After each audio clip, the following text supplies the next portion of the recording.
Welcome to the Gag Is podcast with me, your host, Charlie Shantae, where I share the roller coaster of my life, the highs, the lows, and everything in between. After becoming a teen mom at 14 and a widow by the age of 21, it's a journey filled with tears and laughter, reminding you that even in the toughest moments, there's hope.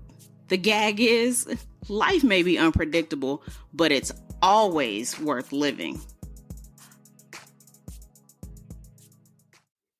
Hey guys, welcome back to the Gag Is Pod. I am your girl, Charlie Shantae. Thank you for joining me on another episode. If you're listening to this, then it's a new episode and that means it's Friday, or, sometimes y'all don't always listen on a Friday. Whatever day you're listening, thank you for being here. And let's go ahead and get this thing jumped off. But before we do that, make sure that you're liking and subscribing. Like, I see y'all listening, but I don't see y'all downloading, and the downloads is where it counts for me. So I would appreciate if instead of just listening, you download it, and make sure you subscribe so that whenever there's a new episode that comes out, you're one of the first to know, because guess what? When it comes out, it's going to automatically be on whatever podcast app you listening on. And you ain't got to do nothing extra. All you got to do is just go in there and hit play. Make sure you're following us on IG at The Gag Is Pod and YouTube as well. And yeah, go ahead and grab your drink, grab your snack, or whatever it is that you grab, and turn this up in the car if you're listening in the car. And let's go ahead and get started. I cannot believe that school is getting ready to end. How did we get here? I feel like school just started, and I feel like I was just doing an episode about back to school, which was my biggest episode last year. So I'm definitely going to have to put some time and some logistics into that episode, because y'all really, really love that episode. So I got to make sure that I start planning that out now, and getting everything together for that. That way I can put it out early. That way y'all can listen to it, and then, just be ahead of the game a little bit so y'all can see how Charlie do things in her house.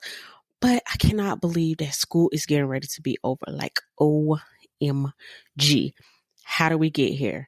I have a child who is going to be a sophomore in high school, and he does dual enrollment. So he's kind of still in his freshman year of college, because they take classes slowly. Like, he doesn't take a full load. So he's like, I say he in his second semester of his freshman year of college. Well, he's going into it, and I am just, I don't know. I have all the feels and then some. So, there's a little bit more, a few more days left of school, some testing and everything going on. So we're not quite there yet. But, yeah, so today we're going to talk about, it's summertime. Like, what do we do over the summer expectations, feeding these kids, electricity, water bill, all the bills, all the feels. That's what we finna talk about today. Because I know y'all going to relate. And, I'm finna hit the nail on the head. I had to think for a second. I was like, well, how does that saying go? Hit the nail on the head, okay? So the first thing I want to talk about is, what are we doing when we get out of school? Because I'm going to say that food for last, because that could actually be a whole episode in itself. But I just throw it in this one. But what are you going to do? Are you going to do vacations? Are the kids going to do some school enrichment? Are they going to go to camp? Are they going to do programs? So let's just talk about some ideas. So everybody's going to be different. This is not a one size fits all. I hate when y'all be at me and you're like, well, that's not everybody. I ain't say it was for everybody. This is just the stuff that I do. You can like it. You can love it. You can pass it along, or you could just not do none of that. You just continue to be a hater. Whatever. It don't matter to me. Thank you for the listen. But a lot of times, kids have sports and they do stuff like that. This year for our summer, our summer is a little more relaxed this summer because if you remember, New Face is coming off of an injury, and so he's been rehabbing and physical therapy for the past 5 months. It's finally going to come to an end next month. So he can be back. Actually, in a couple of weeks, he's going to be competing back for the first time. We didn't think that he was going to get to compete this summer. Well, he's not going to go to the big Junior Olympics. He's not going to go to that. But we were unsure if we was going to get the chance to compete at any of like the local meets or anything like that. But I'm happy that he's going to get to do one this summer. Just to kind of see where he's at. I know he's not going to be 100% when he gets out there. Like, I know he's not going to have his good best time, but he told me he's ready to get back out there. The coach has approved it. So we're going to do that. So his summer is going to be basically doing swim and doing his sport and kind of like building his endurance up and, you know, getting things tailored and getting things together for the season to start in August. It kind of takes up a lot of time, but not a lot of bad time. Where he swims at, I love where he swims at, the club that he swims for, because their schedule is very flexible. They have morning practice and they have afternoon practice. The level that he's on, he's only required to do one. So we can either do morning or we're going to do afternoon, and we're going to do a mixture of that. And then when he doesn't do that, he goes to the gym for what in the swim world is called dry land, but in the regular world is called working out. So we go to the gym, and me and him, we do some of that kind of stuff. And then he does have a trainer at the gym to kind of help him get a little bit stronger. So you know that, so he can kind of get faster and have better endurance. And I know a lot of parents during the summer, this is like their break from sports. And then you do have some sports, especially kids that play football. And I'm not real sure what other sports practice over the summer. I know swim does. They start in like July, and I think cheer and different stuff like that. So, you know, sports, some people don't get a summer, big families don't get a summer because of sports, which is okay, you know, because they're doing something. The kids are not sitting idle. I strongly, this is just me. Don't at me. Don't come for me. I just don't like it when kids sit idle over the summer. So if they're doing something, you know, I'm good. I'm okay with that. Now, this year, New Face is old enough to work. So he did apply for a job. I'm so proud of my baby. So he's like, I can do sports and work at the same time. And I was like, all right, cool. You know, but I'm not pressuring him to do anything else because he is doing his sport. So I'm not going to be like, well, you got to go do this. You got to do that. I'll get to that in the next segment. But that's pretty much all that he's going to do. So shout out to all the year-round parents that do sports year-round. Like, we goated for real because we tired. But to see the look and the smile on our kids' faces, like, I wouldn't trade like New Face's look for the world. It'd be hot out there because it's swim, y'all. They got bleachers, but it's outside. It ain't air conditioned. And even when they swim in the places that's inside, it ain't air conditioned because the water can't get cold. And then you had them chlorine fumes. So ain't no cool rest and relaxation in swim. It's hot. It's hot as hell. So water, just plenty of water, but that's for another time. The second thing that you can do with your kids during the summer is, and this is for older kids, I'll just go ahead and kind of tie it into the both. They have summer camps for kids. And what I've learned is when it comes to these summer camps, it's May, you got to start jumping on these summer camps in like February, March timeframe because they fill up so freaking fast. And then you also got to save for them because they are so expensive. Like, in addition to swim, like I wanted to put New Face in like a camp by where I work. And I was like, oh my God, this is what he wants to major in college. And they have like a college course thing or whatever. I think it would be good for him, y'all, for 10 days was it 10 days? For him to go for 10 days, I want to say it was like $2,900. And I'm like, for 10 days? I can't justify that cost. Now, when it comes to summer camps, I always keep a budget. I always have a budget in mind. Like, I'm not going to spend over X amount of dollars, especially like the time and the cost. It got to make sense, because this camp costs $2,900. It don't include food. It's not all day. They don't include transportation. No.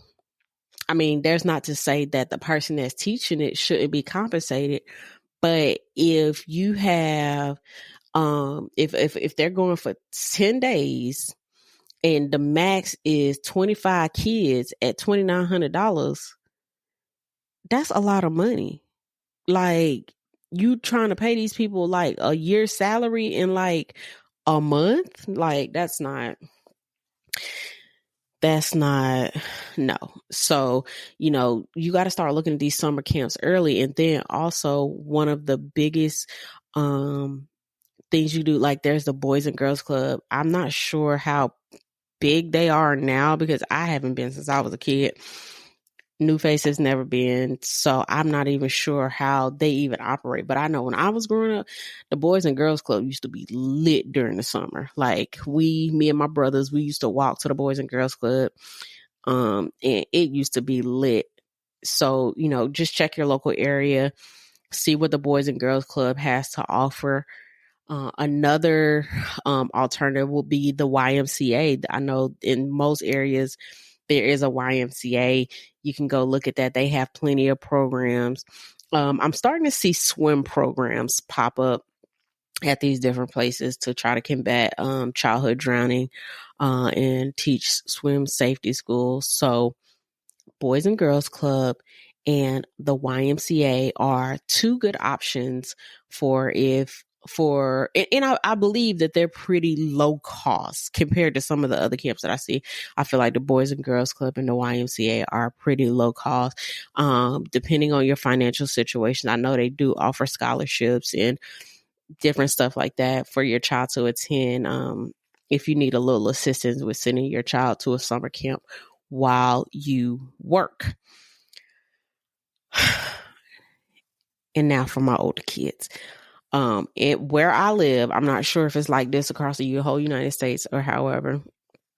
At 14, kids can work at certain places. I know, like grocery stores, they can work as baggers, and different stuff like that. The hours may be limited, but they are still able to work. This is a good option if you want your child to get like some good real world experience over the summer. Just show them like how to be out and, how to effectively communicate with people outside of their normal realm of people that they see, the people that they see at school, the people that they see at sports or have you. It gives them an opportunity to interact with different people on a different level. It also is an opportunity to showcase that they're able to work, be effective, not leadership, but to just kind of start establishing their self out there. Where I live in Hillsborough County, Florida, there are programs now. The programs that I'm speaking on are specific to where I live. You will definitely have to check out where you live to see what kind of programs they offer. But I know in the county I live in, I got a flyer a few weeks back, but they have career opportunities for kids that are between 14 to 21, and it's only 21 if your child has a developmental delay, they're autistic or something like that. They give them the ability to still work and make money. I've seen a couple programs. They had like a leadership program where the kids would make like $300 a week or something like that. And it runs for like 6 weeks. So, put a little bit of money in their pocket over the summer. They have the opportunity to go and be like a lifeguard or something, learn CPR training skills. They have the opportunity to go and help facilitate at a youth camp that's put on by the city and make some money like that. They do also, from what I've seen, have other programs that are a little bit more intense for those that are like 16 to 18. You can work with the city, working in like an administrative building, learning administrative skills, or they have like classes for like welding or learning computers or just different stuff like that. I think I've seen something where you can go work at a community center with age and population services. You can make like $12 an hour doing that. There are a lot of different opportunities out there. Unfortunately, these opportunities get missed very often because we like stuff brought to us. Like, if you don't put it in my face, sometimes you have to go look for this stuff. And one thing that I like here is when your child is enrolled in school here, if you sign up for email notifications, they'll send you flyers through your email. And it advertises this stuff. You just have to take like 3-4 minutes out your day when you get the email and just kind of look through it, because there are a lot of programs.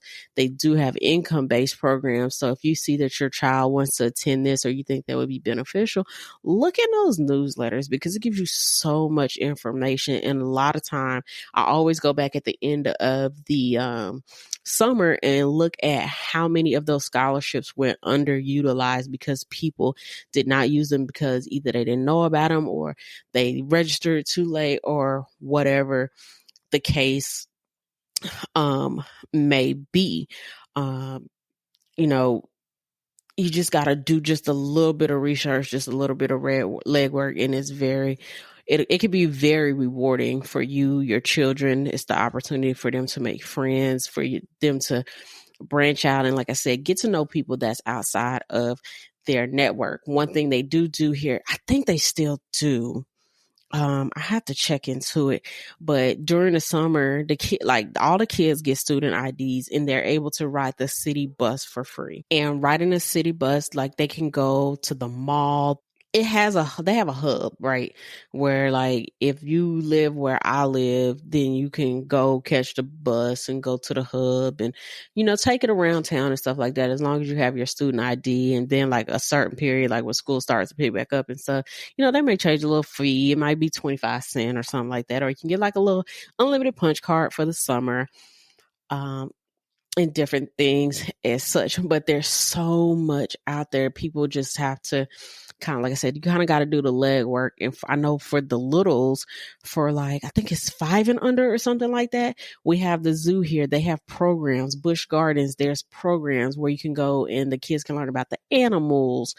And they could just have different types of fun. And last but certainly, I gotta watch my time. Lastly, but certainly not least, academically, kids lose so much of their knowledge over the summer.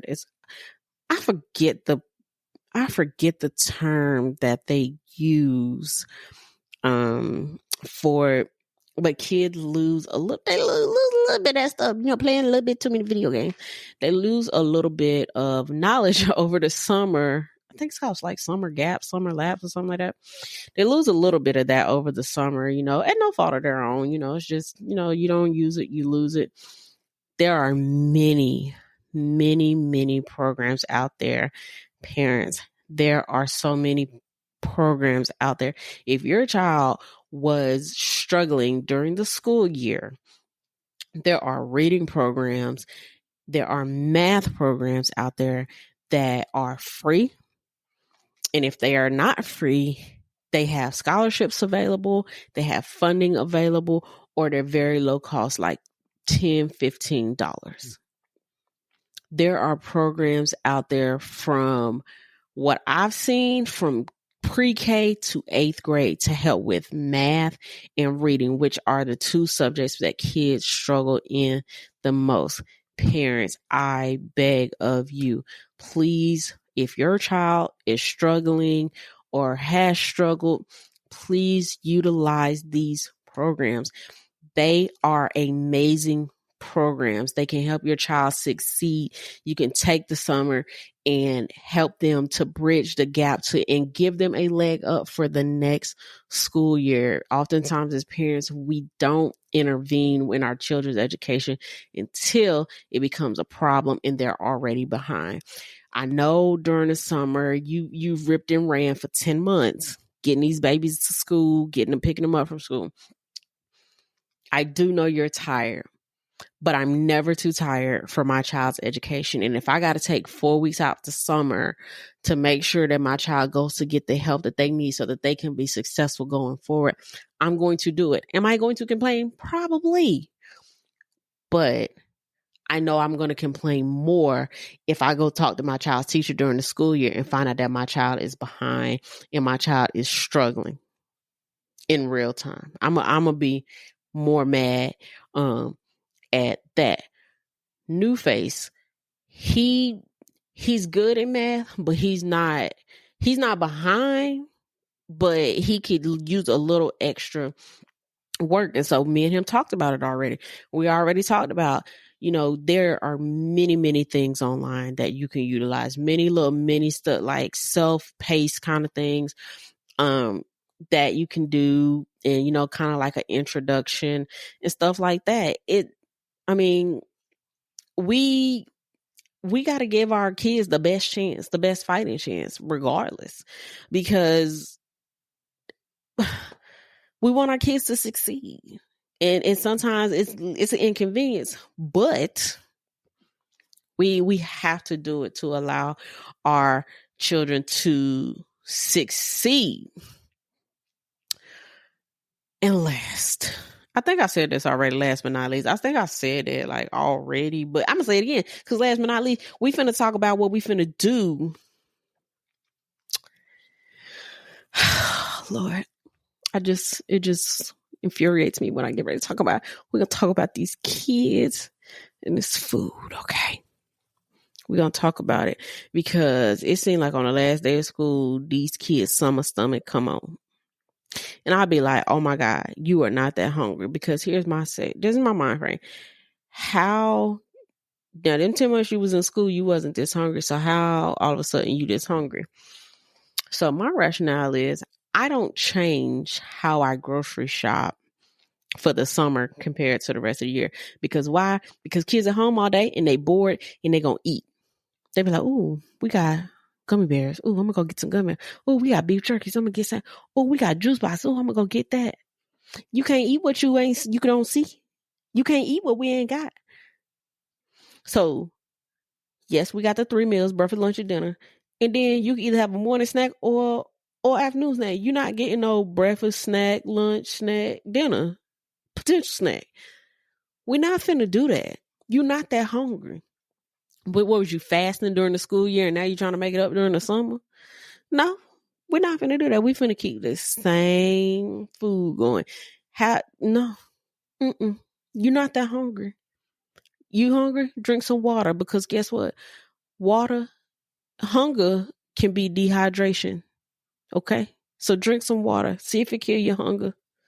You're not that hungry. Okay? I promise you, you're not that hungry. Then they get picky. I'll be like, well, if you're hungry, eat a peanut butter jelly sandwich. I don't want no peanut butter jelly sandwich. Well, you ain't hungry then.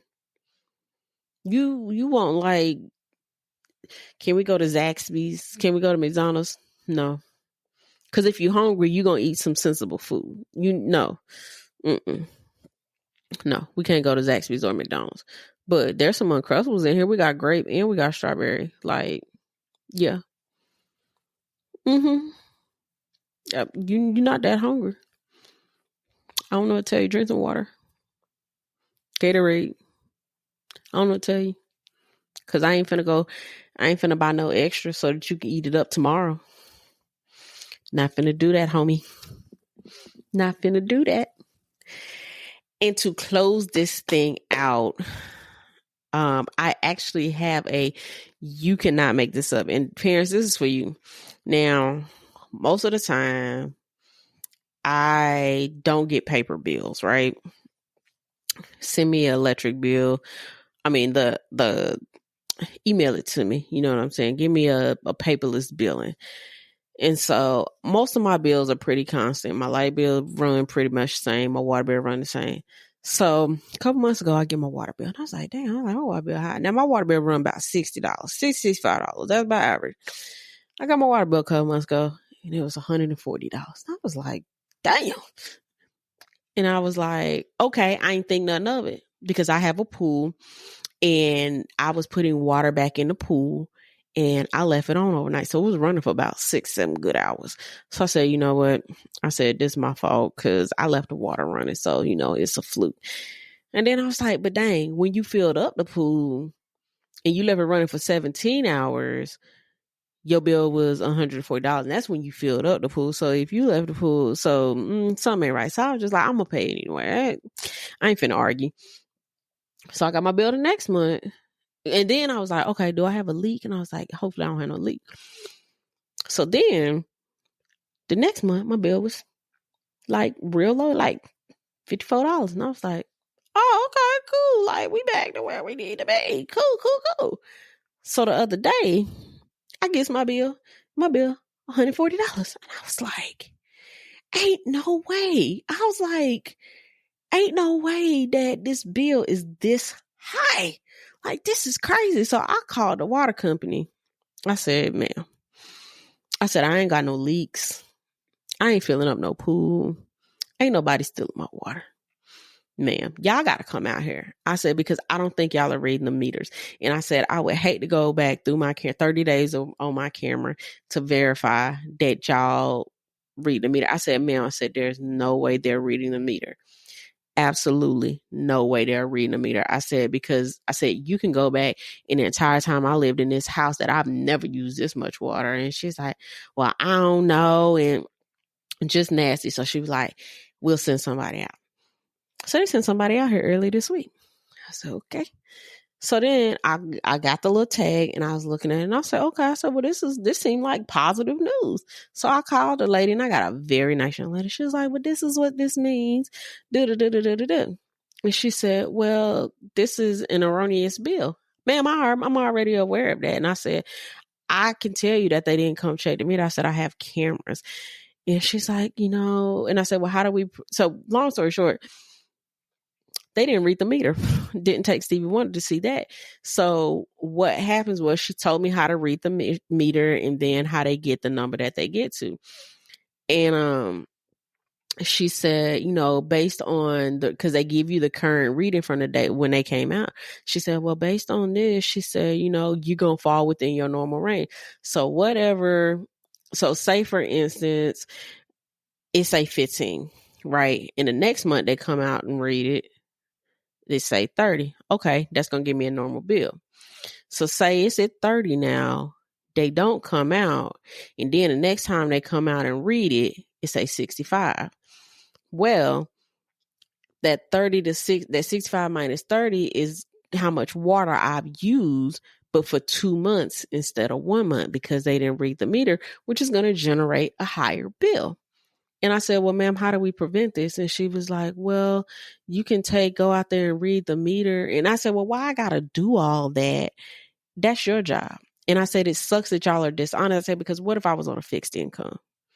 So I don't mind paying the bill because I use the water, but you're pretty much making me every other month, you're making me pay double my bill, which is not okay. And I said, that's fine, ma'am. I said, because I have cameras. And I said, I'll start going out there taking a picture of the meter myself and keeping track like that. And I said, so please understand that I'm filing a complaint. I said, because this is dishonest. And so what I do this morning, go across the street and talk to my neighbor. He said, I was wondering why my water bill was real high. I said, go ahead and call them. I said, they didn't come out and read the meters. He was like, thank you. And I was like, because that's not right. That's very dishonest.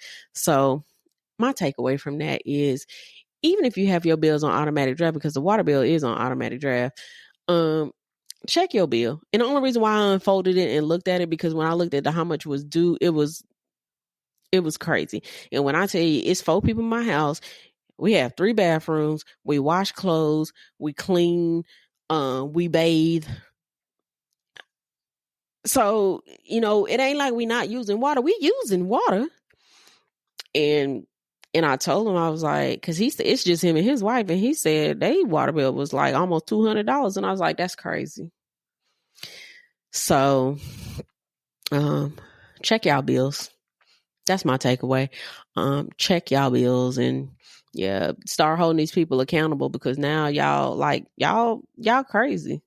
So, but that joke will be riding around here early in the morning, 4:30, 5 o'clock in the morning, trying to see who using a sprinkler system on a day they ain't supposed to, but you can't get out and check the meter. Okay, cool. Got something for you, because every month I'm going to be down there calling. Show is. All right, so let's go ahead and get up out of here. Please remember, if you're not already, please make sure you are following and subscribing. Make sure you go whatever platform that you're listening to this on. Make sure you go in the top right-hand corner, hit that plus sign or that check mark or whatever it is, so that you can get every new episode when it is released. Make sure you are following us on IG at The Gag Is Pod, and YouTube as well at The Gag Is Pod.